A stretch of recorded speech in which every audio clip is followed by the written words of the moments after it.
এই যে video play, এই যে সেকেন্ড উঠতেছে, এই যে আমরা শুরু হলো ভিডিও। সম্মানিত দর্শক ও আমার শুভাকাঙ্ক্ষী ভাই ও বন্ধুরা, আমি আপনাদেরকে এমন একজন ব্যক্তিজ্ঞান পরিচয় করিয়ে দেব, তিনি আমার দৃষ্টিতে এবং এলাকাবাসীর দৃষ্টিতে একজন সুখী মানুষই বলা যায়। তিনি হচ্ছেন আমাদের শ্রদ্ধেয় বড় ভাই মমিনুল ইসলাম মমিন ভাই।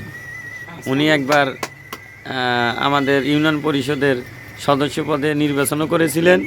যাই হোক, সেটা বিগত দিনের ব্যাপার। উনি এখন একজন সুখী মানুষ আমি মনে করি, এবং ওনার মুখ থেকেই শুনতে চাই আসলে উনি সুখী মানুষ কিনা। ভাই বলেন, ছোট্ট পরিসরে একটু বলেন। আল্লাহ পাকের কাছে অশেষ মেহেরবানি এবং আল্লাহর কাছে হাজারো শুকরিয়া।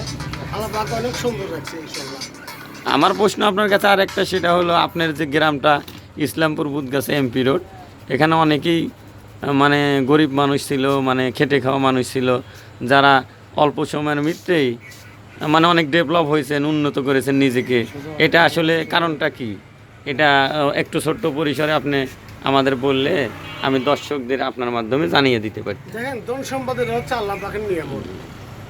আল্লাহ পাকের কাছে চাওয়ার মতো চাইলে আল্লাহ পাক যে কোনো ব্যক্তিকে যে কোনো জিনিস দিতে আল্লাহর কাছে তার অভাব নেই, তাই না? তো জি, অবশ্যই অবশ্যই। আল্লাহ পাকের নিয়ামতের শুকরিয়া আদায় করতে হবে আর আল্লাহর কাছে চাইতে চাওয়ার তো মতো মমিন চাইলে- ভাই, আপনার প্রতি আরেকটা প্রশ্ন আমার, সেটা হচ্ছে আপনি তো নেফাজদারি, আপনি সুন্দর একটা দাড়ি রাখছেন, আপনি খুব আমার কাছে খুব একটা ভালো ব্যক্তি মনে হচ্ছে। তা আপনার মক্কা মদিনা আল্লাহর ঘরে যাওয়ার কোনো ইচ্ছা আকাঙ্ক্ষা আছে কি না? অবশ্যই আমার জন্য দোয়া করবেন, আল্লাহ পাক যেন অন্তত উমরা হলেও যেন আল্লাহ পাক কবুল করে আমার। সুপ্রিয় দর্শকবৃন্দ, আপনাদের উদ্দেশ্যে একটাই মমিন ভাইয়ের কাছ থেকে একটা জানার বিষয় বা একটা উপদেশের মতো একটা বিষয়, সেটা হলো মহান আল্লাহর কাছে যদি কেউ মন থেকে কোনো কিছু চায়, সেটা আল্লাহ অবশ্যই অবশ্যই কবুল করে।